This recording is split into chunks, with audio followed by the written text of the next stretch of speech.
এটা তো মহব্বতের পরিচয়। আজকে যে ওয়াজের মাহফিল চলতেছে, এগুলো তো কোনো কোরআন হাদিস এরকম পাওয়া যায় না, কেউ বলতে পারবে না। আল্লাহ যতটুকু আমরা টুকটাক কিছু কোরআন হাদিসের কথা দেখার বোঝার তৌফিক দিয়েছে, কোরআনে এটাই আসছে, হাদিসে এটাই আসছে। 7 পারার মধ্যে আয়াত আছে কোরআন শরীফ, আল্লাহ বলছে তারা যখন কোরআন শুনতো সবাই কাঁদতে কাঁদতে পেরেশান হয়ে যেত। নবীর উপরে যখন কোরআন নাজিল হয়েছে, যারা শ্রোতারা ছিল সবাই কাঁদতে কাঁদতে পেরেশান হয়েছে, তাদের দিলে দাগ কাটছে,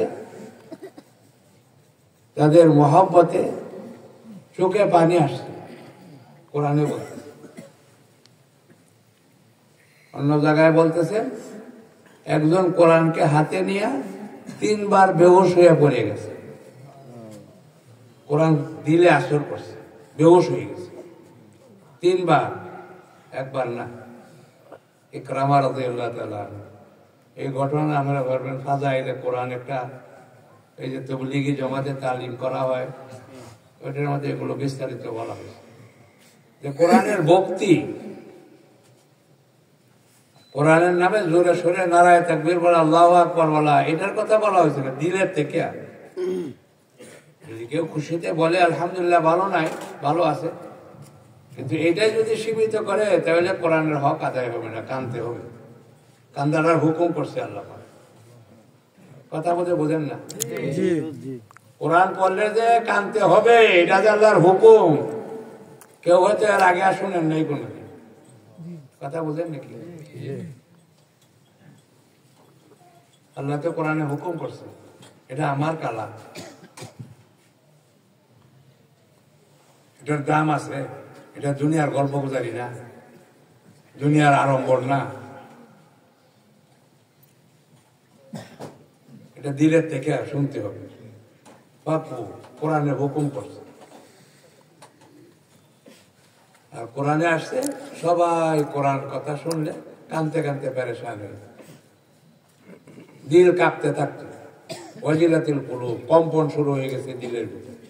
এটা দিলের জন্য না দিয়েছে, কানের জন্য না। কানে সুন্দর লাগবো, কানে তো সুন্দর লাগে গান শুনলে, কোরআন তো দিলের জন্য না দিয়েছে।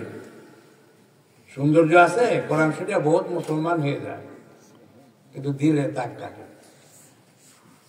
যারা দিলে পৌঁছবে না, এটা ওয়াজ হইতে পারে না। আগে তো সবাই ওয়াজ করতো না, এখন বই পড়ে ওয়াজ করে, কিতাব পড়ে ওয়াজ করে, আরবিতে তর্জমা করে। তর্জমা করার নাম পড়া না। আল্লাহ এটার কথা কোরআনে বলেন না, যে আয়াত পড়ছি এটার মধ্যে বলা হয়েছে তোমরা বাইরে যাও, কোরআনকে বুঝিয়া শুনিয়া পড়িয়া দিলে লাগাও, লিয়াতাফাক্কাহু কইছে। আর বোঝার লক্ষণ কি? বোঝার লক্ষণ হলো কাজটা ঠিক মতো করা। ছোটবেলা আমরা কই যে বুঝে না দেখে গোলমাল করি, যখন বুঝবো তো ঠিক হয়ে যাবো, কি কন কিনা? এটাই তো বুঝের লক্ষণ, যে কাজটা ঠিক মতো করলে হ্যাঁ বুঝছে, ডাক্তারের কথাটা ঠিক মতো শুনছে, কাজে ওষুধগুলো ঠিক মতো খাইছে, বুঝেন কিনা? খালি খালি কানে শুনলে তো। আজকাল তো ওয়াজ মাহফিলের নামে যে আজাব শুরু হয়েছে দেশ, ফলাফলটা তো আমরা দেখি। প্রত্যেক রাত্রে ওয়াজ হয় বাংলাদেশে, 1 বছরে কত লক্ষ লক্ষ ওয়াজ মাহফিল হয়। এক একটা ওয়াজ মাহফিল থেকে 5 জন 10 জন লোক যদি নামাজি হইতো, বাংলাদেশে তো বেনামাজি পাওয়া গেল না। কি করেন আপনারা? ওয়াজ করে কেন? ওয়াজ যায় কোথায়? ওয়াজের উদ্দেশ্য কি? ওয়াজ শুনলে যদি কিছু ফলাফলই না হয়, 7-8 ঘন্টা ওয়াজ করা হয়। ইন্না লিল্লাহি ওয়া ইন্না ইলাইহি। একটা মানুষের শোনার কতক্ষণ ধৈর্য থাকে? আমরা তো ওই দেশে থাকি, 1.5-2 লক্ষ টাকা খরচ করে একজন বক্তা আনি, তার ওয়াজের সময় হইল 45 মিনিট থেকে বেশি 1 ঘন্টা। এই যে গদ বান্ধা ওয়াজ বাংলাদেশে শুরু হয়েছে জোহর থেকে রাত 12টা, আগে তো সারা রাত চলতো, কে করে আজাবটি কিছু বন্ধ হয়েছে, আমরাই পড়া শুরু করছিলাম, সারা রাতের ওয়াজ দেশের মধ্যে বন্ধ হয়েছে, এখন মানুষ থাকে না রাত 12টা। এই যে ওয়াজের নামে কুপ্রথা, কি দরকার 7-8 ঘন্টা ওয়াজ করার জন্য? একটা মানুষ শোনার ধৈর্য কতক্ষণ থাকে? আল্লাহ রাসূল ওয়াজ করছেন 3 থেকে 5 মিনিট, এটাও হাদিসে আছে। এই 3টা কথা বলছে, সৎ কাজের আদেশ করো, অদস কাজের নিষেধ করো। যদি এটা না করো তাহলে তোমরা দোয়া করলে দোয়া কবুল হবে না, আল্লাহ সাহায্য পাইলে আল্লাহ সাহায্য চাইবে না, শত্রুর মোকাবেলা তোমাদের কৃতিকান হবে না। বাস এটাই শেষ, এখানেই বাস। যেটা বাংলা কইলো এটুকু ওয়াজ, একদিন ওয়াজ এটাই শেষ। আবু বকর রাদিয়াল্লাহু আনহু বলেন যে আমি যে কথা একদিন শুনছি এটা দ্বিতীয়বার আর শুনতে পাই না। সুবহানাল্লাহ। আল্লাহর কথা, নবীর কথা। কারণ আমরা তো সারা বছরই একটাই শুনি যে নামাজের কাতা ঠিক করেন, কিন্তু আজ পর্যন্ত নামাজের কাতা ঠিক হয় না। ঠিক। এরা মানুষ না অন্য কিছু, হুশ বেহুশ। প্রত্যেক দিন তারে কইতে হয় নামাজের কাতা ঠিক করে। মসজিদে আসে কেন? মসজিদ তো আল্লাহর ঘর, আল্লাহর সামনে দাঁড়াইতে কি নিয়ম কানুন শিখে আসতেই পারে।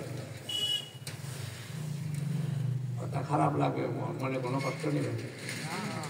আমরা তো বেহুশ, এটা লাশগুলো ঘুরতেছে, হুশ তো নাই একটারও, মানুষ তো না, একজনও মানুষ নাই। মানুষটা ওরে কয় যে ভালো মন্দ বুঝে, পরিবেশ বুঝে অন্যের উপকার করার চেষ্টা করে, পরিবেশকে ভালো রকম গড়িয়া তুলে তার এখন মানুষ। হযরত আলী রাদিয়াল্লাহু জিজ্ঞাসা করছে মানুষ আর পশুর মধ্যে বেশ কম কি? উনি সহজে বলছেন পশু হলেও নিজেরটাই বুঝে। হ্যাঁ এটা যাইতেছে, হ্যাঁ যে ফারায় কোনটা সেট খাইতেছে এটা কোনো তার মন নাই, দেখা আমাদের দেউরি ভাঙ্গাচ্ছে। গরু বুঝে নাকি আশেপাশে কি আছে? হ্যাঁ গরুর স্বভাব তো পশুর স্বভাব। হ্যাঁ নিজে ডালেই যাইতেছে, আগে আগে বেঁচে যাই নেব, আমি একটু জানি না, এত মানুষ না। আমরা তো যারা আছে আমাদের মানুষ পাওয়া যেত না, যে একজন খুব কম। স্বভাবে হইব মানুষ যে নিজের কাম করে খালি নিজের লাভ দেয়, এত মানুষ না, এত পশুর চেয়ে নিকৃষ্ট। এখন তো দুনিয়া তিরিশ চলছে, কি কন কথা বুঝেন? এটা তো হাদিসের কথা যে এক সময় আসবো সব মানুষ প্যাটের দান্দা লিয়ে ঘুরবো, এটাই তো এখন চলতেছে সময়।